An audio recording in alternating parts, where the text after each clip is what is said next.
So dear student, let us start third learning outcome. Explain architecture of Linux operating system. किसको discuss करने जा रहे हैं? Architecture.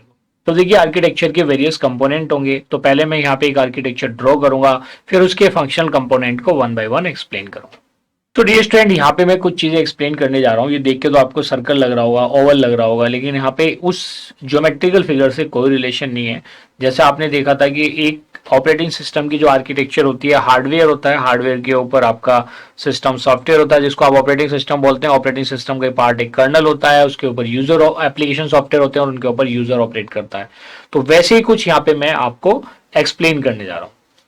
सो dear student, जैसा आप अपने डायग्राम में देख पा रहे हो, ये line architecture of Linux operating system है जिसमें डिफरेंट लेयर्स हैं।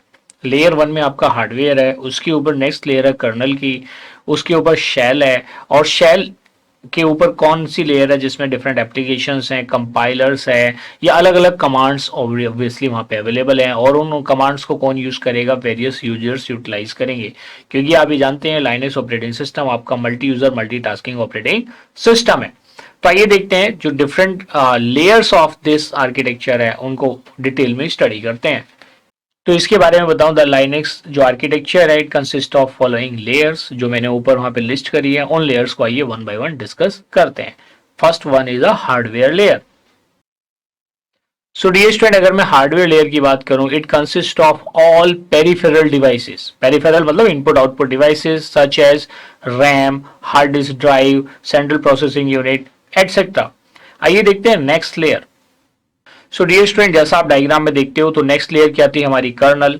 तो जैसे मैंने बताया था, जब आपने प्रीवियसली अगर स्टडी किया होगा ऑपरेटिंग सिस्टम वाले पार्ट में, तो मैंने कुछ कॉन्सेप्ट बताया था कर्नल का, और ये भी बताया था कि जो मोनोलिथिक ऑपरेटिंग सिस्टम है उसमें ऑपरेटिंग सिस्टम ही कैसे रोल प्ले करता है? एज ए कर्नल का रोल प्ले करता है। वैसे अगर जो यूजुअल ऑपरेटिंग सिस्टम है, उन ऑपरेटिंग सिस्टम में kernel is a part of the operating system. तो आइए देखते हैं इस यहाँ पे इस केस में ये कर्नल कैसे रोल प्ले करता है। तो इसको आप क्या बोल सकते हो? कर्नल को इट इज हार्ट और you can say core component of operating system. आइए देखते हैं next point. So dear student, जैसा आप डायग्राम में भी देखते हो, it interacts directly with the hardware, क्योंकि हार्डवेयर की जस्ट अपर लेयर क्या है? कर्नल है। अब इसका काम क्या है कि ये कर्नल क्या करता है? जो भी लोअर लेवल सर्विसेज हैं वो सारी प्रोवाइड करता है अपर लेयर्स को। तो इसकी जो अपर लेयर है वो क्या है? शेल है, और शेल के ऊपर क्या है? एप्लीकेशंस है। तो आइए देखते हैं कर्नल का और क्या कंट्रीब्यूशन है। सो डियर स्टूडेंट, अगर मैं नेक्स्ट पॉइंट की बात करता हूं कर्नल की, it provides low level services to upper layer components. Upper layer component को कौन सी सर्विसेज प्रोवाइड करता है? Low layer, low level. और लो लेवल वाली कौन सी होती है? जो हार्डवेयर लेवल पे परफॉर्म होती है। और हार्डवेयर का मतलब यहाँ पे मशीन है, और मशीन आपकी किस में वर्क करती है? बाइनरी में। Binary mean zeros and ones. I think this is clear to everybody. आइए देखते हैं next layer which is a shell. तो जैसा आपने ऊपर डायग्राम में देखा था, hardware, then there is a kernel and followed by shell. तो shell is an interface to kernel, क्योंकि जो कर्नल है, कर्नल की डिटेल्स बाकी सबको नहीं अवेलेबल होती। शेल क्या करता है? उसको प्रोटेक्ट करता है एज एन इंटरफेस। आइए देखते हैं next point about shell. So dear student, जैसे कि ये इंटरफेस है, और इंटरफेस का काम होता है कि जो लोअर लेयर वाली कॉम्प्लेक्सिटीज है उनको हाइड करना, या उसके लिए एज ए एब्स्ट्रैक्शन प्रोवाइड करना। सो shell hides complexity of kernel's functions from user। आइए देखते हैं next point. So dear student, अगर हम यहाँ पे शेल की बात करते हैं, it takes commands from user and executes kernel functions. क्या करता है? ये यूजर से कमांड लेता है और जो कर्नल के फंक्शंस हैं उसको क्या कराता है? एग्जीक्यूट कराता है। I think this is clear to everybody. So dear student, आइए देखते हैं अपर लेयर। तो डियर स्टूडेंट, जो हमारी लास्ट लेयर है, basically this layer is of utilities. ये किसको रिप्रेजेंट करती है? It represents the utilities. वो यूटिलिटीज आपका कंपाइलर भी हो सकता है। किसको रिप्रेजेंट करता है?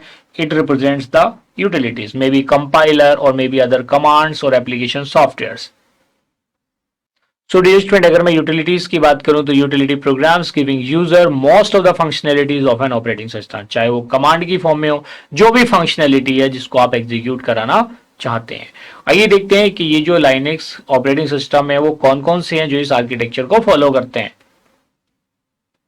So dear student, these are some of the operating systems, or you can say Linux operating system based on the above architecture, like Ubuntu, OpenSUSE, Fedora, Slackle, Mezia, PC Linux OS, Linux Mint, Rosa, Chakra, Cubes OS, Puppy, and A Linux. So these are the all are the various Linux operating systems. So dear student, in this way we have achieved our third learning outcome, which is explain architecture of Linux operating system. So let's have a knowledge check.